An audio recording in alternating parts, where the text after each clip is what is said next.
Dolphins have picked up Tua Tagovailoa's 5th-year option. Do you think this is smart, or I guess the better word would be reasonable, considering Tua's 2022 campaign, man? Oh, Tua gives me migraines. Based on 2022, I think yes, because aside from being concussed 3 times in one season, which has never happened before and is a serious issue, and goes to show just how terrible the training staff is in Miami. He's playing MVP caliber football, and for much of the season, when Tua played a game from start to finish, they won that football game. So I would say yes. They've surrounded him with talent offensively, and he showed up and he showed out. I like the deal. And also, like we've said at the top of the show a couple times, aside from Bryce Young and C.J. Stroud, how many guys in this draft do you think legitimately are franchise guys? Not many. The Dolphins don't have a first-round pick this year because of tampering issues from a couple years ago with Brady. So if they were to want to try to get a quarterback, one of those 2 guys, they have to trade up to the 2nd pick of the draft. To trade up into the 2nd pick of the draft without a first-round pick this year is going to be even more difficult, even if you had a first-round pick this year. And the Texans aren't moving off the 2nd pick of the draft, so you have to get it from the Panthers. And even then, like we said, given what the Panthers gave up to trade up to 1, imagine how much more they would want back, at very least exactly what they gave up to move off of 1. The Dolphins don't have it. So could this be a thing of they believe in Tua? It could be, and rightfully so. It could also be a thing of, like, even if we wanted to move on from Tua, who we gonna get? Right. Other than potentially Lamar Jackson, if we can even get Lamar Jackson. So right. That would be so sweet to see Lamar in Miami. God bless. I don't hate the move, but at the same time, options. There weren't many options. You either stick with Tua. Right. Tua's only going to cost him $23.7 million. I know I say only, but I mean, if he pops, and he played good ball last season. Aside from the concussions, he did play great ball last season. So he did a healthy season of Tua Tagovailoa with Tua. I'm sorry, not with Tua, with Tyreek and with all that he had. It could work out for him. Yep, I'm about to definitely second on those numbers that you just mentioned as well, but. You know, you look at this decision by Miami, I really respect it at the end of the day because these guys took a chance on Tua coming off of the hip injury in Alabama. You know, you hear about Mike McDaniel literally compiling his best NFL and college throws to show him, like, bro, this is what you're capable of. This is what we can surround you with, and this is what we can turn you into. And clearly that resonated with Tua. You know, betting on him in the draft was major. Drafting him at number 5 overall, coming off of the injury, like we've seen quarterbacks slip far. Down into the round or maybe even out of the first round, which wasn't ever a worry of Tua's, but I really respect the decision for them to stand by him. And I do believe, yes, that this was smart/reasonable. A lot of for the reasons that you said, who else do they have? Tua's only going to cost $23.74 million, believe this year.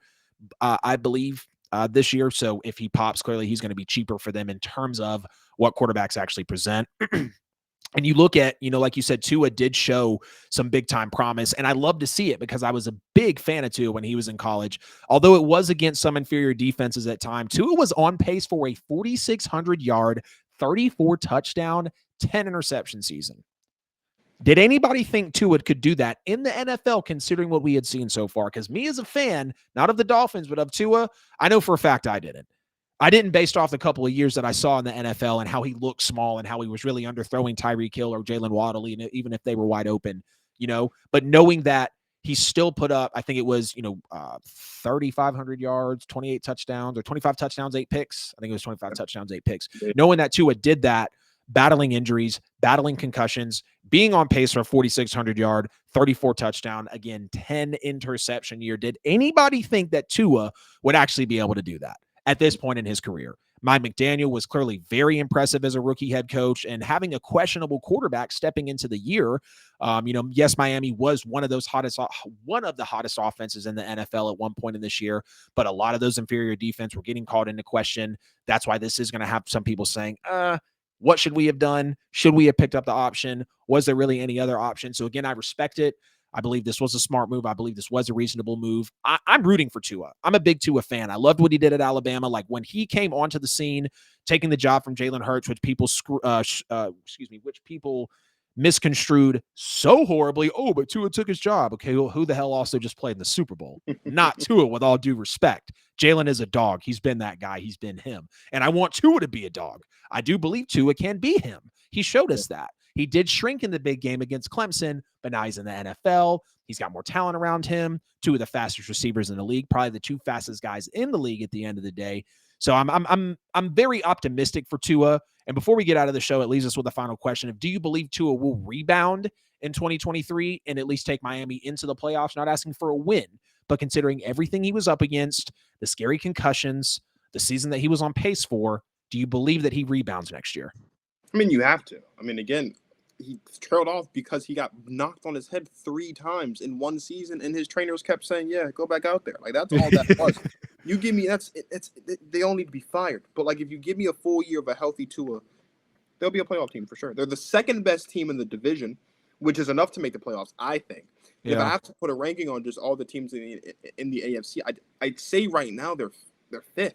Yeah, that's a playoff seed. So yeah, I think they'll be fine. They'll be fine.